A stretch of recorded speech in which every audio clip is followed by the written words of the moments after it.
प्रयागराज महाकुंभ में 40 से 50 करोड़ लोगों के आने का अनुमान लगाया जा रहा था।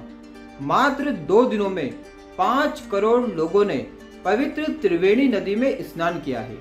पहले दिन 1.5 करोड़ लोगों ने और दूसरे दिन 3.5 करोड़ लोगों ने पवित्र त्रिवेणी नदी में स्नान किया है। अब कई सारे मूर्ख लोग इस आंकड़े पर भी सवाल उठा रहे हैं। ये सनातन धर्म का कार्य है तो उन मूर्खों का इस आंकड़े पर सवाल उठाना तो बनता ही है, लेकिन उनको नहीं पता है कि प्रयागराज महाकुंभ में एक क्राउड असेसमेंट टीम है। वो टीम प्रयागराज महाकुंभ में आए लोगों की गिनती कर रहे हैं। वहां पर ऐसे कैमरे लगे हैं जो AI की मदद से लोगों को स्कैन कर रहे हैं और एक जगह पर एक समय में कितने लाख लोगों की गैदरिंग है उसका आंकड़ा जारी करते हैं। उस आंकड़े के अनुसार प्रयागराज महाकुंभ में 2 दिनों में 5 करोड़ लोगों ने स्नान किया है।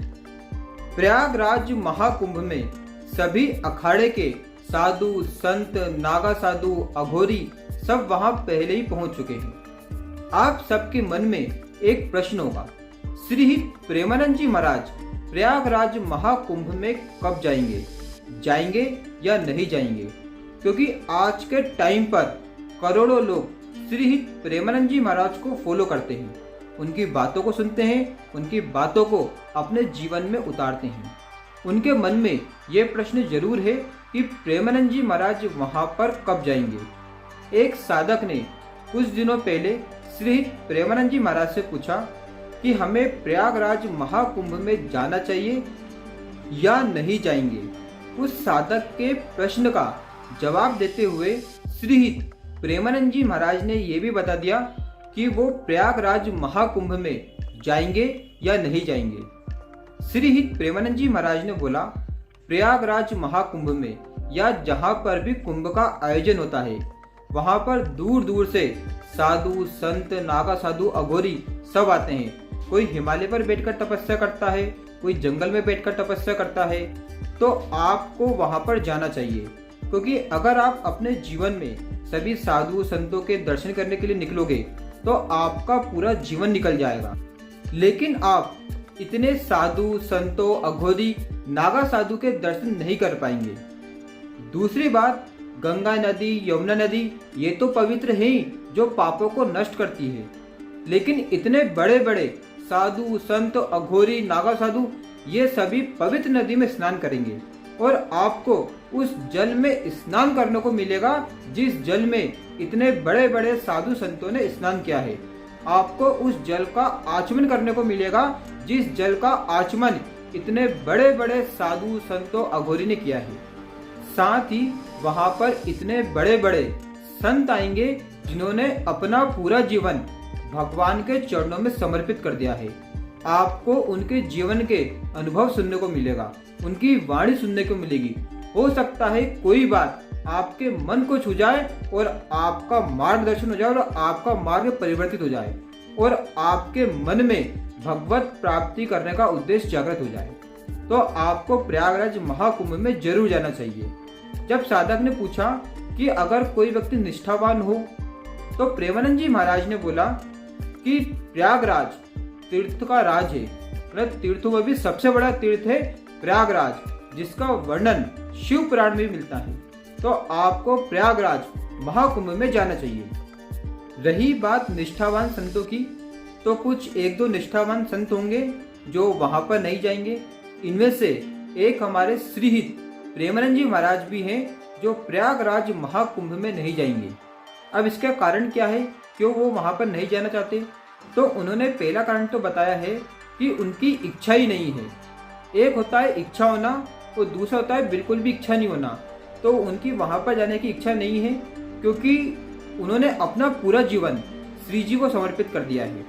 तो वो निष्ठावान है श्री जी के लिए, तो उनके अंदर अब ना तो लाभ, हानि, यश, अपयश, पाप, पुण्य, उनके मन में कोई भी इच्छा नहीं है। उनके मन की जो इच्छा है वो श्री जी को पाना है। एक तो ये कारण है। दूसरा कारण ये है कि श्री प्रेमानंद जी महाराज कभी भी ब्रज की सीमा से बाहर नहीं जाते हैं। जी हाँ दोस्तों, श्री प्रेमानंद जी महाराज ब्रज भूमि से बाहर नहीं जा सकते। ब्रज भूमि में गोकुल, बरसाना, नंदगांव, मथुरा, वृंदावन, गोवर्धन जी, ये सभी आते हैं। तो यहाँ तो वो जा सकते हैं, लेकिन इनसे बाहर वो नहीं जा सकते, क्योंकि श्रीहित प्रेमानंद जी महाराज ने जब दीक्षा ली थी तो धाम निष्ठ होने की दीक्षा ली थी। उनका शरीर कभी भी ब्रज 84 से बाहर नहीं जा सकता। इसलिए श्रीहित प्रेमानंद जी महाराज कभी भी प्रयागराज या अपने धाम को छोड़कर या ब्रज भूमि को छोड़कर नहीं जाएंगे। तो आशा करता हूँ दोस्तों, अब आपको ये पता चल गया होगा कि श्रीहित प्रेमानंद जी महाराज वृंदावन छोड़कर या मथुरा या ब्रज भूमि छोड़कर कभी भी बाहर क्यों नहीं जाते हैं, क्योंकि वे धाम निष्ठ हैं और अपने धाम को वो कभी भी नहीं छोड़ सकते, क्योंकि उन्होंने ये प्रण लिया है।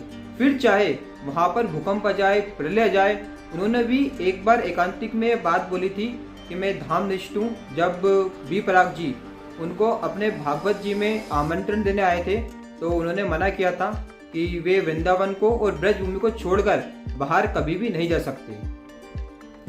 आज के टाइम पर करोड़ों लोग श्रीहित प्रेमानंद जी महाराज को सुनते हैं, उनकी बातों को मानते हैं। इनमें से अधिकतर लोग युवा हैं। अगर आप भी श्रीहित प्रेमानंद जी महाराज के दर्शन करना चाहते हैं, लेकिन आपको नहीं पता कि आप उनके दर्शन कैसे कर सकते हैं, तो उनके दर्शन करने के 3 तरीके हैं। या तो आप परिक्रमा मार्ग में उनके दर्शन कर सकते हैं, या फिर सत्संग में उनके दर्शन कर सकते हैं, या फिर एकांतिक में आप उनके दर्शन कर सकते हैं। अगर आप पहली बार वृंदावन जा रहे हैं और आपको ये नहीं पता है कि परिक्रमा मार्ग कहाँ पर है, आपको कितने बजे खड़े होना है, प्रेमानंद जी महाराज वहाँ पर कितने बजे आते हैं, या फिर आपको सत्संग के टोकन कितने बजे मिलते हैं, कैसे मिलते हैं, कहाँ पर मिलते हैं, या एकांतिक का टोकन कैसे मिलता है, कहाँ पर मिलता है, उसका शुल्क क्या है, तो इसकी वीडियो मैंने पहले ही अपने चैनल पर डाल दी है, तो आप जाकर वो भी देख सकते हैं। आपको पूरी जानकारी मिल जाएगी। और फिर भी अगर आपके मन में कोई भी प्रश्न हो तो आप कमेंट सेक्शन में मुझसे पूछ सकते हैं, मैं आपको उसका आंसर कर दूंगा। जैसा कि आप वीडियो में देख सकते हैं, ये सभी राधा केली कुंज के बाहर सत्संग का टोकन लेने के लिए खड़े थे। जैसे ही श्रीहित प्रेमानंद जी महाराज परिक्रमा मार्ग से होते हुए राधा केली कुंज पहुँचते हैं, 3:30 बजे के बाद सत्संग का टोकन मिलने लग जाता है। ये सभी अंदर जा रहे हैं सत्संग का टोकन लेने के लिए। अगर आपको पूरी जानकारी चाहिए तो आप मेरे चैनल पर जाकर देख सकते हैं, क्योंकि अगर आप सत्संग या एकांतिक में शामिल होना चाहते हैं और लाइव श्रीहित प्रेमानंद जी महाराज के मुख से सत्संग या एकांतिक सुनना चाहते हैं, या आपके मन में कोई भी प्रश्न है जो आप श्रीहित प्रेमानंद जी महाराज से पूछना चाहते हैं, तो आपको एक दिन पहले टोकन लेना पड़ता है। तो उसकी प्रक्रिया क्या है, उसके लिए मैंने पहले ही वीडियो डाल दिया है। अगर मैं इस वीडियो में पूरी प्रक्रिया बताऊंगा तो ये वीडियो बहुत लंबा हो जाएगा। तो इससे अच्छा यही है कि आप मेरे चैनल पर जाइए और वो वीडियो देख लीजिए। अगर फिर भी आपके मन में कोई भी प्रश्न हो तो आप वहाँ उस वीडियो में भी कमेंट सेक्शन में पूछ सकते हैं, इस वीडियो में कमेंट सेक्शन में पूछ सकते हैं, आपको मैं रिप्लाई कर दूंगा। अगर आपको वीडियो अच्छा लगा हो तो वीडियो को लाइक कीजिए, चैनल को सब्सक्राइब कीजिए। जय श्री कृष्ण, राधे राधे, जय श्री राम।